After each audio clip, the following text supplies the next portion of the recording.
Every time they've been in a close game this year, they found a way to gut it out and get a win.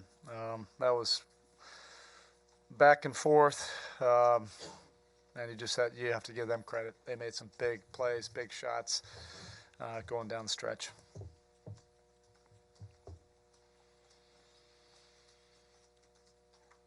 How relieved are you, Spo, that these 2 nights are over?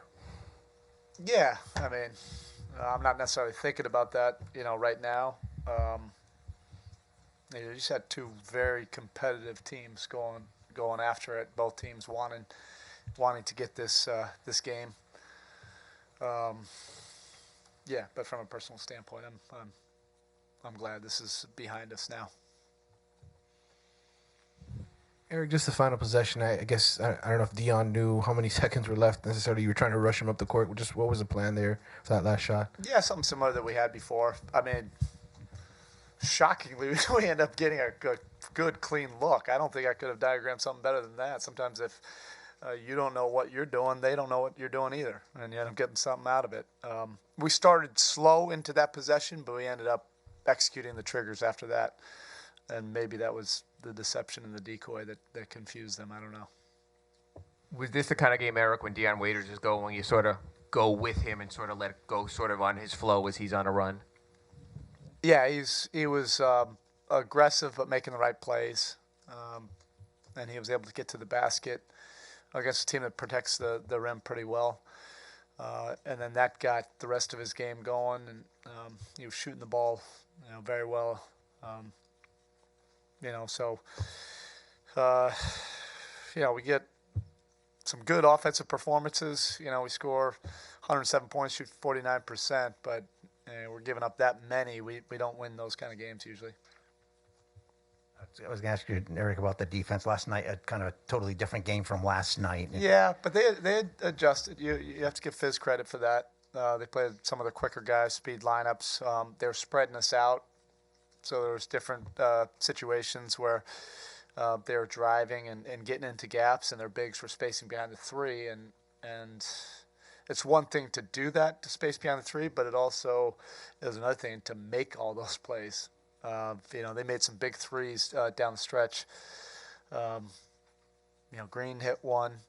Williams hit a couple. Gasol hit a big one. Every time we went and over-helped, which is the instinct for bigs, they made us pay for that. And then Conley made every big play down the stretch.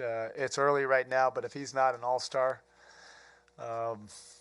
that'll be a crime. He's playing at a extremely high level, and he's doing it in these close games when they matter the most. I know you spoke about the minutes restriction yesterday. Marc Gasol, when he's able to do what he did, I saw you switch to Hassan off him for a while when Gasol was playing more high post. What was it like trying to contain Gasol, or just when he has that going, is that who he is? It shows you what a great player can do. He adjusted, he adapted. And if you're around the league long enough and enough questions about how did we contain him last game. Well, a guy's going to come in razor sharp the next game. And he did it from all over the court, really all over the court.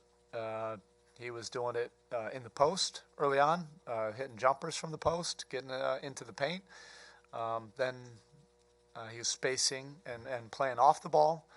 And then his pick and rolls to flaring and making a lot of plays off of that. So, that was an exhibition for a center to make that many kind of plays against different kind of defenses too. It was not one guy guarding him. There were a lot of different guys guarding him, a lot of different complex things that he was involved in. Eric, just looking ahead, obviously Justice has been out now 7 games. Any hope for him on Monday, or what's... I don't know.